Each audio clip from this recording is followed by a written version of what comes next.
새해가 시작되고 벌써 둘째 주가 되었습니다. 나이도 한 살 더 먹고 모든 것이 이제 빠르게 바뀌어져 가고 있습니다. 모든 사람들은 새해가 되면은 새로운 목표를 가지고 삶의 방향을 정하고 나갑니다. 모든 가정들도 마찬가지죠. 모든 가정에 각각의 삶의 목표가 새로워져 가고 있습니다. 그리스도인으로서 하나님을 믿는 우리들도 마찬가지입니다. 우리가 하나님 앞에서 어떤 삶의 목표를 가지고 살아야 할 것인가를 생각하게 됩니다. 그래서 그 삶의 목표를 잘 정해서 가도록 하기 위해서 우리 교회는 인류 미래를 결정하는 다음 세대가 바로 우리 자녀들이기 때문에 이 자손들을 완전한 신앙의 자세로 살아가도록 하기 위해서 10년 전부터 순교 비전 트립을 실행했습니다. 그리스도가 우리를 위하여 자신의 생명을 내어놓은 것 같이 오늘 우리가 그리스도를 따르는 자로서 자기 십자가를 지고 주님을 따르는, 그래서 주님처럼 자신의 목숨을 내놓는 순교의 정신을 가지고 살아가는 것이 죽고자 하는 자는 살리라 하는 말씀처럼 영원한 생명을 얻는 길이므로 그러한 정신을 마스터하도록, 그런 신학적 자세를 정립하도록 하기 위해서 순교 비전 트립을 갖게 되었습니다. 그래서 올해가 이제 10년 돼 가고 있죠. 제가 우리 서율이한테 물었습니다. 서율아, 10년 전이면 네가 몇 살이냐? 그러니까 5살이었다고 그래요. 그래. 서진이, 네 동생 서진이부터 어릴 때 이제 목사님을 따라서 순교 비전 팁을 갔는데 이제 너희가 동생들을 다 돌봐줘야 하는 그런 위치에 와 있구나 하고 이야기를 했는데요. 이 교회가 오늘날 이 자녀들로 하여금 신앙의 아름다운 거룩한 유산과 전통을 지켜나가도록 하는데 많은 시간과 정력을 쏟아야 합니다. 교회와 가정이 함께 힘을 합해야 돼. 왜냐하면 오늘 우리가 살고 있는 이 세상이 너무나 기괴할 정도로 극도로 사악하게 변하게 있고 악한 죄성으로 온 세상이 망가져가고 있기 때문에 이 속에서 어떻게 교회가 그 본질을 지키면서 이 세속의 거대한 물결과 그 홍수 속에서 오늘 우리 이 세상에 희망을 주는 사람들로서 주님 말씀은 어둠의 세상의 빛으로 이 세상 썩어가는 세상에서 소금으로서의 역할을 감당하는 자손들이 되게 할 것인가에 대하여 오늘 구체적으로 이러한 것들을 철저하게 가르쳐야 한다는 것입니다. 그래서 어떻게 그렇게 해야 하는가에 대하여 우리는 유태인들의 가장 잘한 것, 유태인들이 오늘날 세계를 지배하고 있습니다. 세계를 미국이 다스리고 있는 것 같지만 미국을 지배하고 있는 나라가 이스라엘이고 유태인들입니다. 어떻게 그 적은 소수의 백성들이 세계의 모든 것을 영향을 미치며 나갈 수 있는가? 그 비결이 유대인들의 자녀 교육, 유대인들의 유아 교육에 있거든요. 그래서 그 이야기, 이스라엘 민족이 그 건국을 해가는 그 초기의 이야기를 두 가정을 샘플로 해서 오늘 하나님의 말씀으로 은혜 받으려고 합니다. 하나는 삼손의 가정이고 또 하나는 사무엘의 가정입니다. 먼저 사사기에 많은 지면을 할애하여 설명한 사람이 나오는데, 사사가 나오는데 그 사람이 삼손입니다. 이 삼손의 이야기는 출생부터 성장 과정에 이르기까지 굉장한 그러한 내용들이 들어있죠. 세상의 모든 남녀가 결혼하면 반드시 가정을 이루고 자녀를 낳아 기르려고 그런 꿈을 갖게 되죠. 그래서 부모가 됩니다. 하나님의 천지 만물을 창조하고 아름다운 그 세상을 다스리고 정복할 책임으로서 오늘 가정을 허락하시고 부부를 통해서 자녀를 낳아서 거기에서 생육하고 번성하여 이 땅을 다스리도록 만드시죠.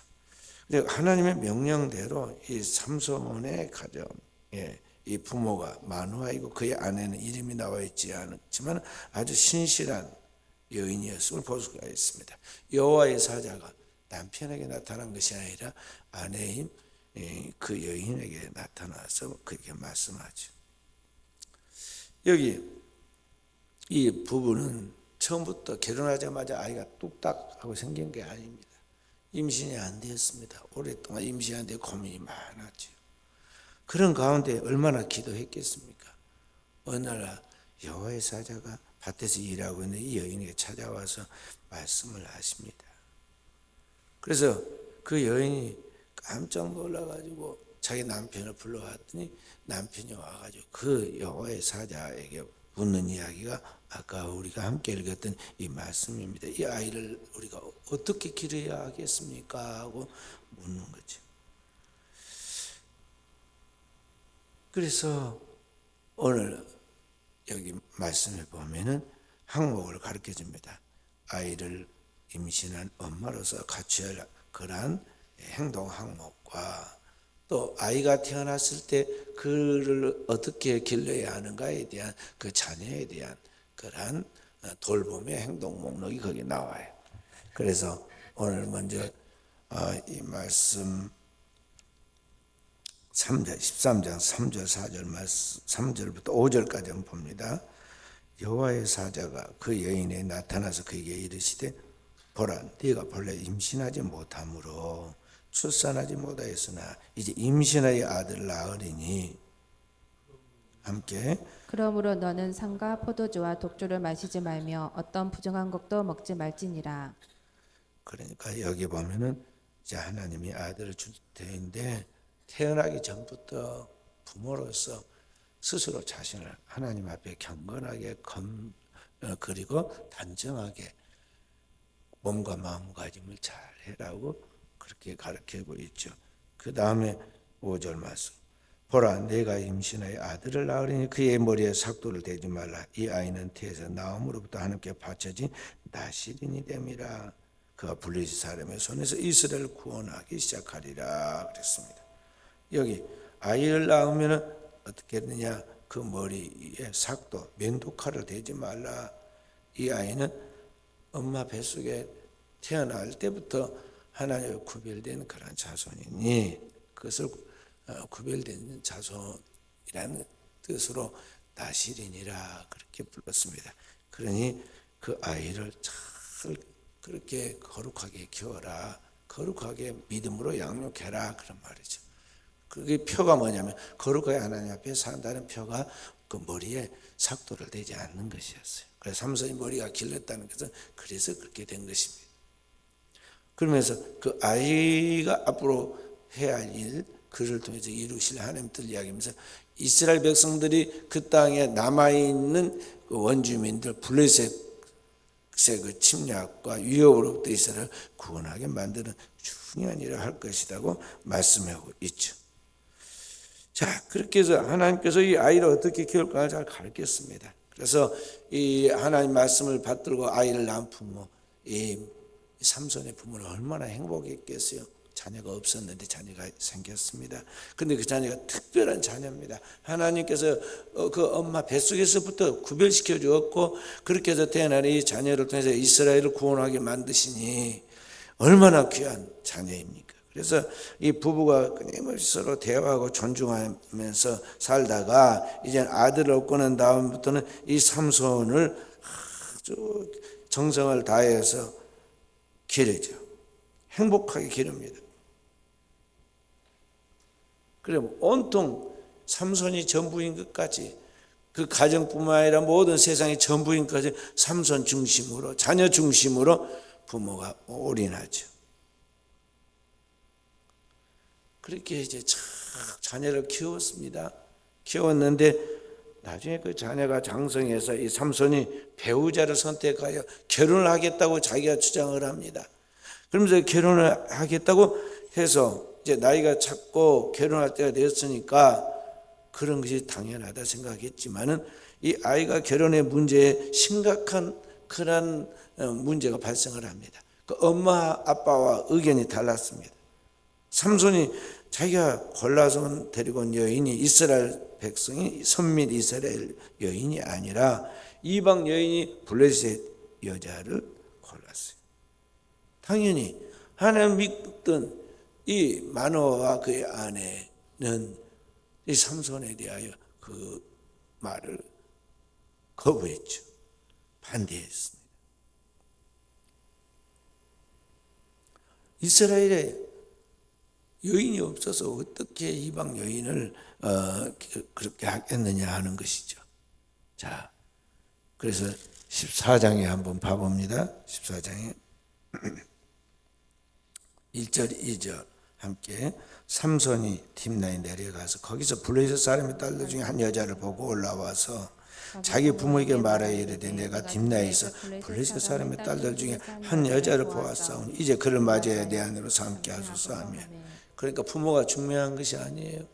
다른 사람이 누가 추천한 것이 아니라 자기라서 돌아다니다가 이방 여인 딥나에 있는 한 여자를 보고 마음에 들어서 그 여인과 결혼하겠다고 자기가 부모에게 이야기합니다.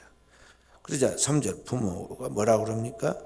그의 부모가 그에게 이르되 내 형제들의 딸들 중에나 내 백성 중에 어찌 여자가 없어서 내가 할례 받지 아니한 블레셋 사람에게 가서 아내를 맞으리 하느냐 하니 삼손이 어떻게 대답해요? 삼손이 그의 아버지에게 이르되 내가 그 여자를 좋아하오니 나를 위하여 그 여자를 데려오소서 하니라. 자, 부모가 분명한 명분을 가지고 이야기를 하는데 자녀가 그 말을 순종하지 아니할 뿐만 아니라 자기 부모에게 내가 그 여자를 좋아한다는 거죠.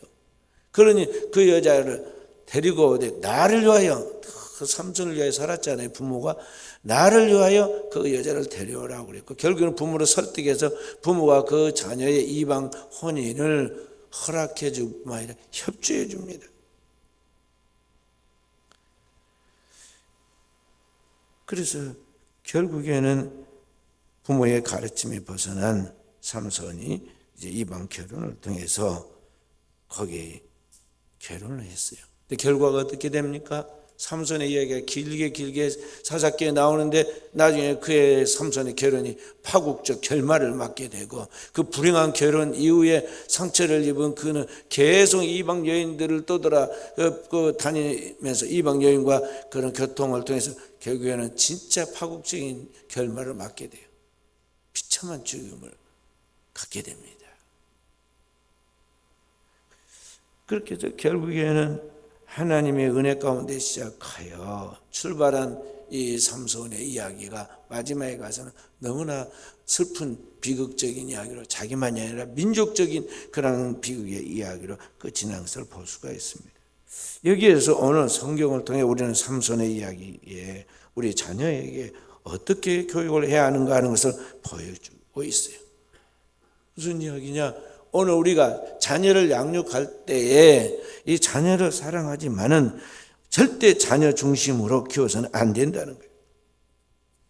자녀가 우상이 되어서는 안 된다. 세상적인 가치관을 따라서 자녀가 세상이 전부인 것 같이 생각해서 거기에 온전한 올인하고 가치관을 두고 거기에 교훈을 두고 나가서는 안 된다는 거예요. 그러면 어떻게 하냐? 자녀를 진짜 하나님의 거룩한 뜻을 따라 살도록 순종하며 그 말씀을 따라 끝까지 잘 양육해야 한다는 거죠. 그 집에 자녀를 똑바로 키웠는가 안 키웠는가를 어느 때 보면 나오느냐면 이 삼손의 이야기처럼 결혼 때 보면 나와요. 결혼할 때 보면 이 자녀들이 부모의 가르침과 또는 그 부모들의 그런 본과 그런 모든 결집되어 가지고 딱 나뉘면 결혼할 때 보면 그게 나와요. 삼손처럼. 삼손이 나시리는 구별돼서 하나님의 거룩한 목적을 따라 그렇게 양육해야 하는데 이 자녀가 부모가 분명히 그렇게 양육한 것 같이 보였는데 알고 보니까 자녀 중심으로 키운 거예요. 하나님 중심, 하나님 말씀 중심으로 삼손을 키운 것이 아니라 오직 자녀만을 위해서 하나님까지도 이용을 하는 거죠. 삼손이 그 위에가 있어요. 자녀가. 그런데 결국엔 삼손이 이제는 하자는 대로 할 수밖에 없도록 상황이 돌아가잖아요. 그래서 대개 보면 부모들이 키운 것 같은데 믿는 집에서도 자녀들이 이방 혼인을 하게 됩니다. 자녀가 이방 여인을 좋아해 가지고 이 그 세상에 믿지도 않는 사람을 데리고 와서 결혼을 하겠다고 그러죠. 저도 종종 그런 경험들을 하는데요. 이 믿는 집안의 자녀들이 이제 혼인 때가 되어서 결혼하게 되는데 그것이 순탄하지 못하고 나중에 보면 결혼도 순탄하지 못해 결혼식을 하는데 결정해서 하는데도 완전히 그 예식을 이상하게 해달라고 해요. 그래가지고 참 어려움이 많아요. 그럴 때는 어려움이 많아요. 아니 그냥 제대로 잘 믿어서 믿음의 혼인을 하게 되면 얼마나 좋아요. 하나님의 축복 속에서 참 순탄하게 하면 될 것인데 이방 그 혼인 그런 것들을 바라보면서 부러워하고 그런 흉내를 내려고 그렇게 해달라고 요구를 합니다. 그럼 당연히 담임 목회자로서 그의 가정에 축복을 해줘야 하니까 결혼은 하나님 앞에 거룩한 예식이니 하나님의 방식, 기독교 방식에 따라서 이렇게 혼인해야 하고 혼인 예식을 치러야 한다고 지도를 하게 되는데 이 중요한 것들이 나중에 보면 충돌이 오는 것을 볼 수가 있다는 거죠. 그래서 결국에는 부모가 결혼하는 그 자녀를 이기지 못하고 이방 혼인을 허락해서 삼손같이 불행한 결말을 갖게 된 것을 많이 봅니다.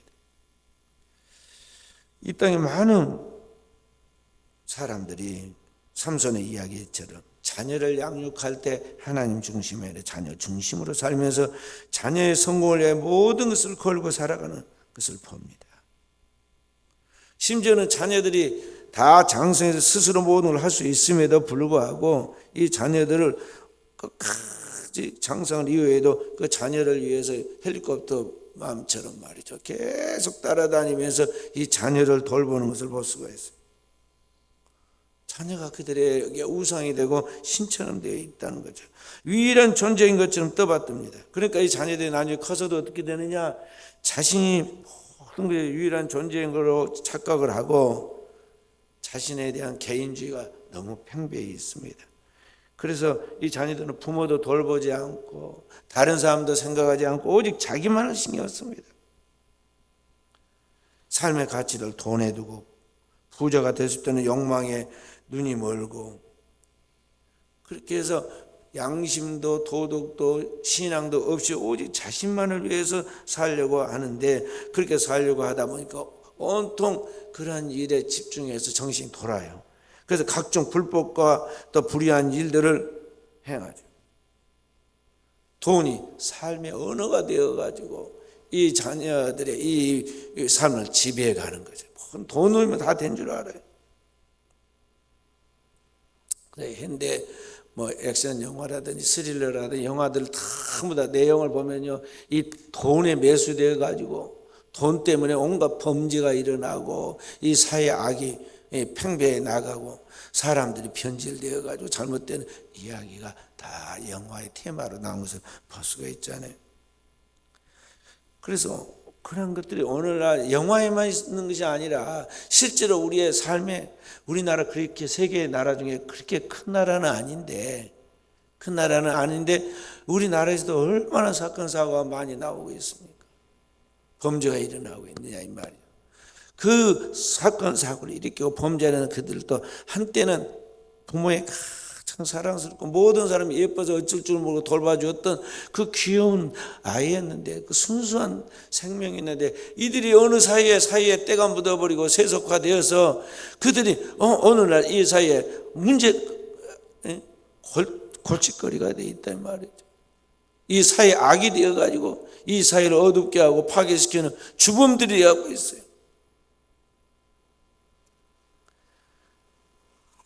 이 젊은이들은 입고 다니는 옷 하나, 또 타고 다니는 차 하나, 사는 집 이런 데 목을 걸어.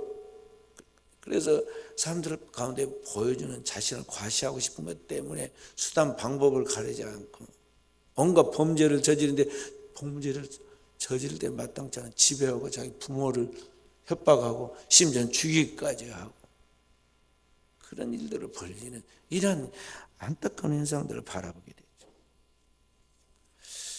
자, 그래서 오늘을 살아가는 우리 그리스도인들은 거듭나서 확실하게 하나님을 바라보고 믿음을 사는 신앙의 부모라면 이 자녀들을 키울 때 하나님 앞에서 살아가는 법을 분명하게 가르치고 그 법을 따라 지키도록 교육하고 훈련하고 양육해야 한다, 그런 말.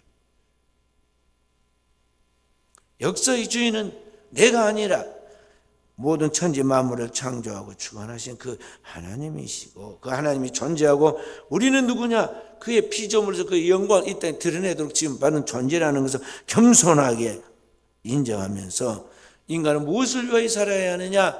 바로 그 하나님께 이 땅에 펼쳐서 자손만대 영원 하나님의 영광을 드러내도록 지금 받은 하나님의 영광을 위한 존재라는 것을 인식하며 살아갈 수 있도록 확실하게 어릴 때 가치관을 형성시킨다라, 그런 말이에요.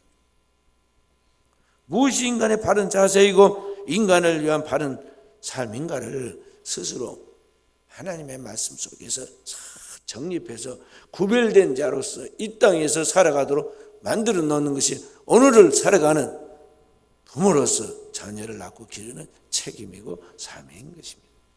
그런 준비가 되지 않고 무턱대고 남녀가 만나가지고 무슨 결혼했다고 애기 뚝딱 낳아가지고 그냥 방치해버리고, 이것은 동물이나 마찬가지. 이 동물들이 그러지 않아요? 아무 도덕과 윤리도 학교도 없어. 성경도 없고 뭣도 없잖아요. 그러니까 그냥 동물들은 어느 날 암컷과 수컷이 짝짓기를 해서 새끼를 낳아놓고 가버리듯이 오늘 현대인들이 그런 삶을 살아가고 있다 이 말이죠. 많은 사람들이 그렇게 맹목적으로 남녀가 만나서 서로 연애하고 애기 낳고는 방치해버려. 괴물이 되어버렸든 상관하지 않아요. 오늘 이 사이에 수많은 사건 사고가 바로 무책임한 이 부모들 때문에 나타난다는 거죠. 삼손의 이야기를 다시 들어가 보면 이 삼손은 누굽니까? 아브라함의 믿음의 후손들이에요. 그럼에도 불구하고 부모가 목적을 가지고 의도적으로 자녀를 책임적으로 돌봐야 하는데 출발은 그렇게 했는데 나중에 걔 순서가 뒤바뀌죠. 하나님을 하나님 되게 확실히 가르쳐야 하는데, 들으라 이스라엘아, 주 너희 하나님은 유일하신 참 하나님이신, 너는 마음을 다하고 뜻을 다하고 성품을 주 너희 하나님 사랑하라 하고 분명히 가르쳐야 하는데, 그 하나님의 영광을 살도 가르쳐야 하는데 이게 너무 아이가 귀하고 사랑스럽고 그래 아깝죠. 그러다 보니까 이 아이를 온통 아이 중심으로 그 아이를 위해 살다 보니까 나중에 가서 장성해서 아이가 하자는 대로 했는데 그게 잘못된 길로 가는데도 불구하고 거기에 협조하게 되고, 그래 그 불행한 모습을, 비참한 모습을 보게 되잖아요. 나중에 삼손이 블레셋 사람들과 함께 두 눈이 빠지고 짐승처럼 조롱당하다가 거기에 그 집에 삼손이 무너뜨린 그 집에 깔려서 압사당해서 죽었을 때 수천 명이 죽었는데 그 시신들 속에 그 기와를 해치고 사람들 시신을 해치고 삼손의 비참한 죽어있는 그 모습을 몰고 찾아가지고 와서 장사를 지낼 때 그 부모와 그 가족들의 심정이 어떻겠어요? 자식을 똑바로 키우지 못한 자신에 대하여 얼마나 자기가 밉겠어요. 내 인생의 가장 적이 누구냐? 나를 불행하게 하는 요인이 누구냐? 바로 자기 자신이라는 걸 알아야 돼. 오늘 내가 나의 가장 큰 적이고 나의 원수예요. 내가 똑바로 서 있지 못하고 똑바로 믿지 않고 똑바로 가정을 세우지 못하기 때문에 결국 이런 불행을 내 눈으로 보게 되고 내 그것을 비참한 삶을 경험하게 된 거거든. 또 하나의 가정 이야기가 나옵니다. 누구냐면 사무엘의 가정입니다. 이스라엘 민족을 애굽으로 출애굽시켜 약속의 땅 가나안 땅에 정착할 때 이스라엘 12부족이 국가의 형태를 메르지 못하고 몇백 년 동안 혼란한 시대를 보냅니다. 그때가 사사시대예요. 그 사사시대의 유명한 사람이 아까 삼손의 이야기죠. 그런데 그 이스라엘 부족을 하나로 단결시켜 가지고 신앙의 공동체이면서 신앙 안에서 하나님의 나라인 메시아 왕국을 건설하도록 이끄는 영적 위대한 지도자가 하나 등장했는데 그건 누구냐면 사무엘입니다. 그 사무엘도 그의 부모와 에브라임 사람 엘가나와 그의 아내 한나 사이에서 태어나는데 임신이 안 됐어요. 한나에게 임신이 안 돼. 그래서 너무 괴로웠어요. 임신이 안 되니까 아이를 낳으려고 이 엘가나가 그 삼손의 아버지 된 사람이죠. 첩을 얻었는데 이 첩은 결혼하자마자 아이를 뚝딱뚝딱 금방금방 낳아버려요. 그런데 이상하게 이 한나 첫째 부인이었던 이 한나에게는 아이가 임신되지 않아요. 그러니까 안타까워서 그 남편의 아내를 그렇게 이해해주고 보호해주고 사랑해주지만은 자녀를 낳지 못하는 그 아픔을 해결할 길은 없어. 그래서 이 한나가 하나님 앞에 나와 성전에서 기도합니다. 기도해. 그게 사무엘상 1장 11절에 나오죠. 함께 읽어봅니다. 사사기 다음에 사무엘 나옵니다. 1장 11절 말씀. 10절 11절 함께 읽어봅니다. 한나가 마음이 괴로워서 여호와께 기도하고 통곡하며 11절 서원하여 이르되 만군의 여호와여 만일 주의 여종의 고통을 돌보시고 나를 기억하사 주의 여종을 잊지 아니하시고 주의 여종에게 아들을 주시면 내가 그의 평생에 그를 여호와께 드리고 삭도를 그의 머리에 대지 아니하겠나이다. 아멘. 한나가 하나님 앞에 서운하고 기도합니다. 그렇게 기도하여 간절히 기도하니까 하나님께서 역사하시죠.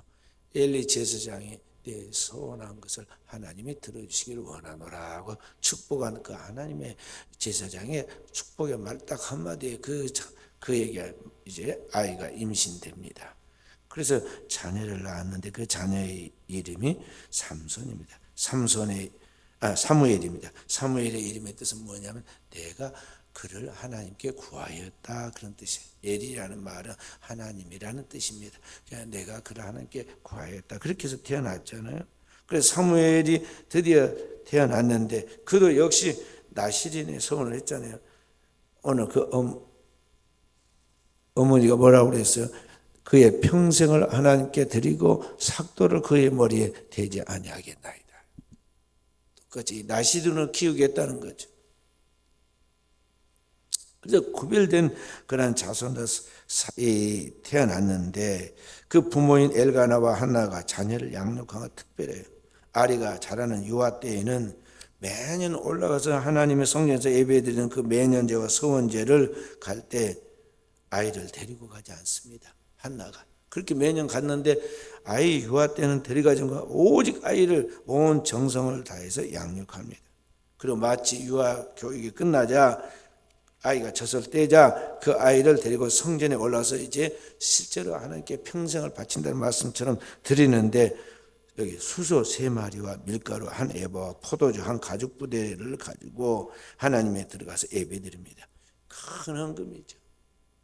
수소 3마리 그리고 곡식, 포도주 큰 중요한 것들을 가지고 갔습니다.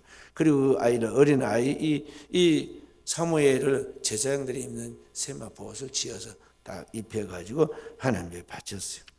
그리고 기쁘게 경배하고 돌아옵니다. 그 다시는 자기의 자녀로 생각하지 않고 다 하나님께 맡기죠. 그래 하나님이 그걸 얼마나 기뻐하시겠어요. 그래서 그 엘리 제사장이 돌아가는 그에게 다시 축복을 해줍니다. 이 아들 대신에 너에게 또 다른 자손을 주기를 원하노라. 그랬더니 그의 이제 동생들이 줄줄이 또 나오기 시작해요. 그래서 하나 바치고 몇 자손을 얻게 돼요. 그런데 그 사무엘이 누구냐? 혼란한 이스라엘 민족을 단합시켜 신앙 위대한 신정 국가를 만들고 그가 양육한 그런 사람들 중에 위대한 지도자들이 나옵니다. 사울 왕과 다윗 왕이 나와서 이스라엘 나라를 튼튼한 기초를 닿게 하고 이 다윗의 후손을 통해서 인류를 구원한 메시아가 탄생하여 천하 만민이 죄악 가운데서 구원받게 만들었다는 것이죠. 바로 그 정신적이고 영적인 초석을 세운 사람이 누구냐? 사무엘인데 그 사무엘을 낳아 기른 분이 바로 그의 어머니 한나예요. 한나가 그 아이를 기른 것을 가만히 보면 자기 자녀의 인간적인 행복과 꿈을 위해서 오직 자녀만을 위해 양육한 게 아니에요.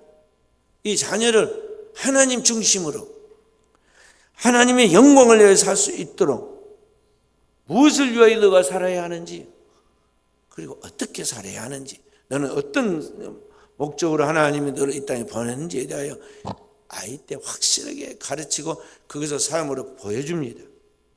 자, 오늘의 우리의 삶과 비교해 보세요. 얼마나 현대 교인들도 이기적이고 자기 중심적이고 자기 가정 중심적이고 자녀 중심적입니까? 완전히 하나님께 맡겨야 돼요. 나보다 하나님이 더 잘 아시고 나보다 더 하나님이 그 자녀를 더 사랑하고 나보다 더 그분이 잘 키울 거예요.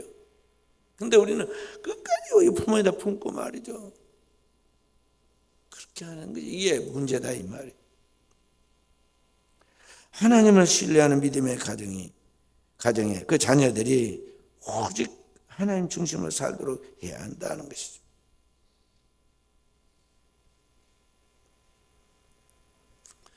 믿음의 조상 아브라함의 이야기 우리가 알잖아요. 아브라함이 하나님의 부름을 받았는데 가정에 웃음이 없었어요. 왜냐하면 자녀가 없으니까. 75세 하나님 부름을 받았는데 자녀가 없습니다. 하나님 앞에 자녀만 주십시오. 하나만 주십시오. 그래도 하나님이 주질 않아요. 말씀만 하십니다. 하나님이. 천하 만민이 내 씨로 말미암아 복을 받고 너는 모든 열국의 아비가 될 것이다. 말씀만 주셔. 근데 그런 아브라함이 하나님 끝까지 믿습니다. 자꾸 낙심이 올라올 때마다 하나님 불러냅니다. 공중에 하늘의 별을 봐라. 해변의 모리아를 보아라. 내 후손이 이와 같으리라 말씀하시죠. 근데 아브라함이 그 하나님을 끝까지 믿었습니다. 그래 하나님 그 믿음 의로 여기시죠. 그리고 나이 100세가 되었을 때 이제 인간으로서의 노쇠에서 모든 것이 다 생산할 수 있는 힘이 사라졌을 때 하나님의 그 아브라함에게서 늙은 아브라함에서 그리고 그 안에 사라에게서 자녀를 주시죠. 그 말씀하신 때 그 말씀하신 기한에 미쳐 그 말씀하신 대로 그에게 자녀를 주는데 그 자녀의 이름이 뭐냐? 웃음이란 뜻의 이삭입니다. 그 가정에 웃음꽃이 피었습니다. 100년 만에 고목과 같은 거기에서 새 가지가 나 새순이 나와서 사람이 기뻐하고 그 꽃을 보듯이 그 집안에 출생한 그 아이 이삭을 통해서 가정에 웃음꽃이 피어지죠. 그런데 그렇게 기뻐하는 그 이삭을 하나님께서 또 바치라고 그러잖아요. 너는 내 독자 이삭을 모리아산에 가서 내게 번제로 드리라. 그런데 아브라함이 조금 더 틀어지거나 흔들림 없이 뒤로 물러서지 아니하고 불평하지 아니하고 다음날 독자 이삭을 데려가서 모리아산에서 거침없이 제물로 바칩니다. 그런데 하나님께서 그 제물을 받으시고 그를 대신해서 순양을 예비해 두었다가 그 제물을 받으시죠. 그리고 하나님이 그때부터 진짜 실제적인 축복을 허락하십니다. 아브라함의 가정에 그 독자 이삭을 통해서 천하 만민이 구원받게 하는 하나님의 구원의 축복을 이루어 주시죠. 하나님 중심으로 사는 그 사람의 가정에 영원한 하나님의 기쁨이 있도록 그 이름이 이삭이라는 자녀의 이름처럼 영원한 기쁨의 웃음을 웃게 만드는 축복을 주셨다는 것이죠. 그래서 진짜 하나님을 믿고 하나님을 경외하여 하나님께 바친 그 자녀에 대하여는 하나님이 책임을 지신다. 그걸 믿어야 돼요. 최근 우리나라 저 아프리카에 있는 가나라는 나라가 있는데 이 가나 공화국에서 주한 가나 대사가 왔어요. 근데 그 대사가 누구냐면 한국인 제 1.5세야. 이름이 최고조, 코조 최라고 그래. 그 영어식으로 부르는. 본래 한국 이름은 최승업인데 지금 이제 48살입니다. 이 아프리카 가나에 이민 1.5세인데 아버지가 누구냐면 그 가나에 선교사를 간 선교사의 아들이에요. 그리고 그 제 고조의 그 장인 어르신이 누구냐 하면은 장인 어르신이 저기 우리 교단의 전남로의 포도원교회 백주성 목사님이에요. 그 아버지 선교사를 따라서 그러니까 이제 둘이 결혼해서 저렇게 이제 자녀를 6이나 낳습니다. 품에 안는 자녀부터 시작해서 지금 6명이나 자녀가 있어요. 근데 그 아버지가 너무 어렵게 목회를 합니다. 그러니까 거기에서 그 아버지를 이해하기가 너무 힘들어. 늘 엄마가 어디 가면 어디 가서 뭘 사갖고 오라고 하는데 두부를 반모만 사갖고 오라고 그래. 그래서 제 고조는 어렸을 때 두부가 반모짜리만 있는지 알았다고 그러더라고. 그래서 그 정도로 가난하게 살았는데 그 아버지를 따라서 이제 선교사인 아벨 따라서 가나로 갑니다. 가나와 우리나라가 수교를 맺은 해 태어나서 한국에서 중학교까지 다니다가 가나로 이주했는데 늘 그 결핍된 아버지의 생활을 따라 삽니다. 그런데 그런 가운데도 이제 자기도 모르게 신앙이 조금씩 들어가지고 성숙하게 되죠. 그 아버지를 보면서 원망도 많이 했지만 나중에 아버지를 이해하게 되고 존경하게 되고 사랑하게 되었어요. 2008년도에는 한국에서 척수 종양 제거 수술을 받게 되었는데 죽느냐 사느냐 그런 고비에 왔을 때 그 아버지가 가나에서 전화를 합니다. 가나에서 예배당을 증축하는 중에 현지에서 벽돌을 위해 주저앉아 아들이 수술한다. 그 시간에 아들을 위해 기도하고 수술 들어가기 전에 아버지가 기도하면서 아이를 말하죠. 자기도 죽을지 살지 모르는 가운데 수술대 들어가고 그런 가운데 아버지가 그 선교 활동하는 그 현장에서 벽돌에 앉아서 아들을 위해서 기도하는 거죠. 그때 아이가 이제 철이 듭니다. 거듭나게 되죠. 그렇게 해서 그가 모든 역경을 감내하는 가운데 이제 부모 하나가 되어서 아주 최선을 다해서 가나에서 노력을 합니다. 가나의 국립대학교에서 경영학을 공부하고 아프리카 최대 통신사인 MTN 파트너사에 들어가서 열심히 활동하고 나나텔레콤 핀테크 선도 기업이라 불리는 페이스위치라는 그런 회사를 설립해서 디지털계의 가나에 성공한 기업가가 됩니다. 그렇게 하다가 결국에는 그 나라에서 한국의 최초의 이제 가나 대사가 이렇게 이제 한국인 대사로 뽑혀서 오게 되는 거예요. 그래 한국에 와서 한국인이니까 원래 그러니까 우리나라에 와서 이제 대통령에게 이제 신고를 하잖아요. 그런 모든 과정을 보면서 하나님의 퍼즐은 너무나 정확하고 너무나 신기하고 너무나 놀랍다고 고백을 합니다. 이 모든 과정을 통해서 내가 하나님 앞에서 어떻게 살 것인가를 배우도록 하기 위해서 하나님이 그런 어려운 과정들을 나에게 허락했구나 하면서 깨달았다고 고백하죠. 그러니까 오늘을 사는 우리 그리스도인들 삶 이 가정뿐만 아니라 모든 성도들은 알아야 할 게 뭐냐면 아브라함의 가정이나 오늘 이 최고조의 가정이나 오늘 우리 성도들의 가정이나 하나님을 참으로 경외하는 그 가정에는 하나님의 모든 것을 합력해 선을 이루고 이 땅에 그의 영광, 하나님의 영광을 드러내신다는 걸 알아야 한다는 거죠. 그러니까 자녀를 나의 자녀로 또는 이 자녀들만을 위한 그들의 왕국을 세워주려고 하는 것이 아니라 그리스도인은 그리스도인의 가치관을 따라서 오늘 이 자녀를 하나님의 소유로 하나님의 것으로 하나님의 영광을 위하여 살아가는 하나님 중심의 삶을 살아가는 자녀로 살아가도록 양육하는 게 필요하다 하는 것입니다.